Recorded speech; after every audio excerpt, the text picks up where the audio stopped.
Hi, I'm Nalini Haynes and this is a Dark Magazine podcast. Today I'm talking to a Queensland author. Yes, he's from the state of Please Explain. This author has written the cult classic He Died with a Falafel in His Hand. He wrote the Axis of Time series.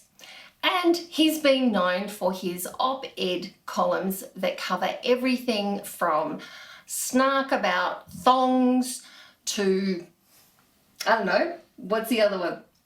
One of my favourite columns ever was about the way that Queensland architecture is naturally adapted for really, really good defence during a zombie uprising, because we have these houses on stilts and lots of little hanging vegetable gardens and stuff like that. So when they start rising, mate, you know where to go.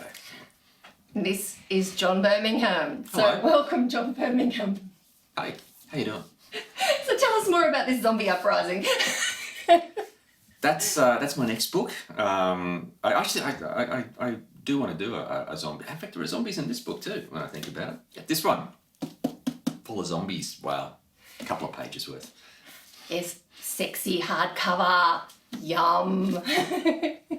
Yeah, that's this actually is pretty rare. That's the US hardcover. So here in the off-world colonies, we only get trade paperback, I'm afraid.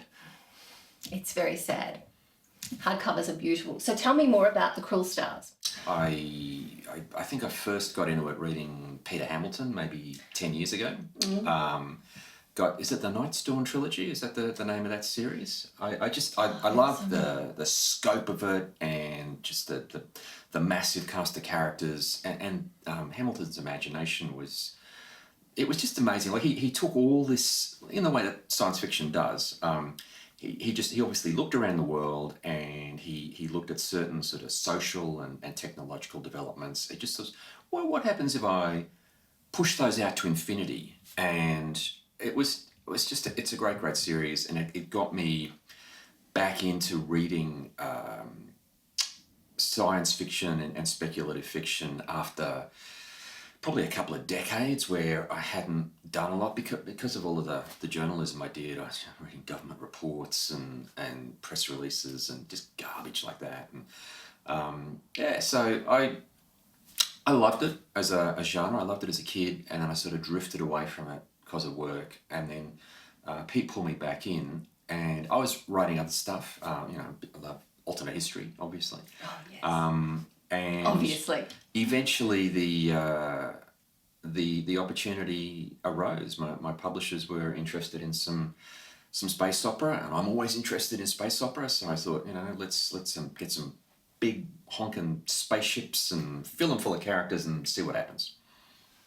One of the things that really impressed me about the Axis of Time trilogy was the intricate research that you've done. It's like there was so much technology that was either current technology or was in development. You were using flechets with ceramic heads so that they didn't puncture bulkheads on ships at sea. You were like, have you incorporated that kind of detailed research into this book? Yeah, it's that detailed research did my head in when I was doing weapons. I spent like 6 months researching like both tech and history, because I get obsessed, and I became obsessed with little things like what brand of cigarettes did FDR smoke, because other people are obsessed by that. There was this guy. The book came out.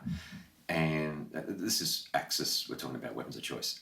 Like 3 days later on, I get this email. I don't know how this guy got my email. This is like the days before social media. We weren't, nearly as exposed as we are today. This dude, he designs robots that explore the seabed. That's the kind of guy he is. And he'd read this book, and he emailed me to say he'd read the book, he loved it so much, he read it again immediately. So it's like he's read it twice in 3 days. And then he read it a third time, 3 days, to just check where I got everything wrong. And one of the things I got wrong was there's this scene in the Moana Hotel in Hawaii, and he says, you've got these characters sitting in this particular bar of the Moana in, I don't know, they might say April of 1942. Now, one of those characters was like an able seaman or something. I think you will find, Mr. Birmingham, that if you check the archival record, that particular bar of the Moana Hotel was closed to enlisted personnel as of April 1942. I'm reading this thing, I'm thinking, dude. A couple of pages earlier, a giant wormhole opened up and sucked a carrier battle group from 2021 back into 1942, and they blew the crap out of the Midway Fleet, and you're obsessing about whether or not this bar was open. And so, yes, I become, I get invested in the research, and I did a heap of research on this. I should probably just get on with the writing. That's a classic story, and we all know people like that. Yes, we do. So why are you here in Canberra? I popped down for the Writers' Festival. This is festival season in Australia, so I just I did one at Byron Bay a couple of weeks ago, and I think Brisbane is a few weeks from now. Melbourne's on, so like all of the writers, it's like Groundhog Day. We sort of come out of little nooks and crannies and look around, and is winter over yet? Well, it's festival season. It must be getting to an end.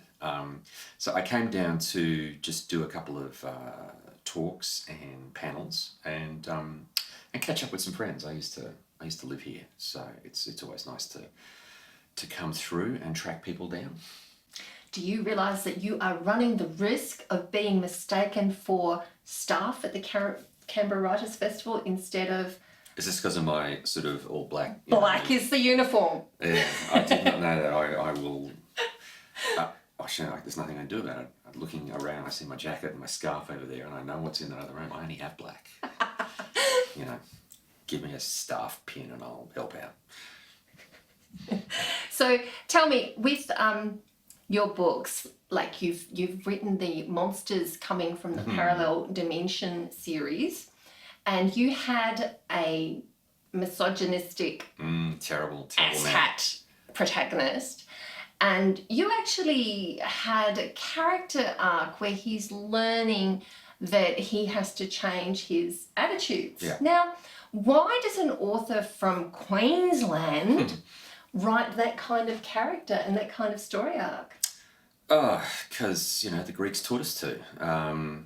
It's actually, I was about to make a flippant response about this is just the way drama has been for a couple of thousand years. But in fact, as I recall, characters in sort of ancient Greek tragedies and stuff, they don't change, and that's what destroys them. So, but nowadays when we think about story, we think about the character journey. The journey is, the character has to go on the journey. They have to change. And so the Dave Hooper character, when you're talking about, he's a terrible prick of a man at the start of the book. And, he doesn't improve that much as the series goes on, but he does begin to understand that, he should probably change his ways. And why would I do that? Because if he didn't change his ways, I'd be in a lot of trouble, I reckon, by the time book 3 rolled around. And, having said that, by the time you get to book 3, he is beginning to pull his socks up and straighten up his act. Actually, I got emails not from the deep sea robot guy, but from other people saying, we love Dave in book 1 and now he's a pussy. Oh dear. Can't win with you people. And the other thing with those series is you actually have dragons breathing fire flying through the air. Now, how does that marry up with people criticising your realism? Look, the dragons, there was a very specific thing for me. I watched that English, was it British movie, Reign of Fire, where dragons come back and cause trouble. And the poster for that movie is like a dragon and a helicopter gunship. I thought, fucking shit, this is gonna be so cool. And it wasn't. The dragons just ate those helicopters. I just think, no way is a dragon beating a helicopter. The blades would cause some serious mouth They damage. could like stand off missiles and stuff, and infrared. Do you know how much a dragon lights up an infrared scanner? Like you can get those things from miles away. Anyway, I was very unhappy with Reign of Fire, and partly the Dave Hooper series came from that. It said, if nothing else, I'm having a scene where a dragon gets shot down by a jet fighter. That's it, and that was pretty much. I'm giving away the trade secrets here. That's pretty much why I wrote that that series, because that movie pissed me off so much. But the other thing is the Transformers movie with the mechanical dinosaurs. Now, I saw the ads for that and I thought this movie is going to be so cool. And it was so tedious, and there were so many money shots of cars. Well, you might love cars, but No, I don't. Did you watch? I watched the first one. I thought, yeah, it's all right, but it didn't appeal to me. I guess because it's the Transformers are like they're toys, aren't they? And I think if you grew up with them, you'd think it was really really cool. And if you didn't, you just go, what? It's an insane series. And who's the guy? Who's the director who does that series? Michael Bay. Yeah, yeah. Like he has his way of doing things, and who are we to criticise sitting here in our black French existentialist clown outfits? Because Michael Bay, he lives on a hovercraft made out of diamonds, and we don't. So we should just shut up. Oh, and you've even written a book about how to be a writer and own your own gold hovercraft. So how's that coming? It's to be honest, it's gold plated. It's shameful, but the marketing department said no, solid gold is the way to go. It's the tenor of the times, mate. So what next for you? I'll do some more of these books, I reckon. Yeah, that one, it's awesome. It's really good. So much better than stupid helicopters that can't shoot down a dragon. Yeah, look, I got to do 2 more of these at least for Header's Use. But the thing I really like about this story world, I guess, is that it's big and it spans. The action here spans a week, but the story world is 1,000 years in the making, and because these people are able to, or some of them anyway, the rich are able to sort of transfer their memories from one host to another. You can have a Altered character. Carbon. Yeah, no, exactly right. And Altered Carbon goes back to again the Nightstorm trilogy, and I'm sure Hamilton got his idea for transferred consciousness from someone else. As soon as we started recording media, somebody was going to come up with the idea of recording, memories of sounds and so on. That was narratively, it was inevitably going to go there. But the thing I love about this just for me as a world to play in, it's so big. I'm doing a sort of, not a prequel, but like an origin story for 2 of the characters in here. I'm writing that with a friend of mine, is Jason Lambright, really, really good military sci-fi writer. So we're doing, just as an indulgence, a book called The Javan War, which explains the background to a couple of characters in here. And this world, it's 1,000 years old. You can put characters and stories anywhere in it. So if it works, which is up to you people, if it works, if I get paid enough for having put my time into this. And if your publisher gets paid enough. Yeah, them. Yeah, don't forget about them.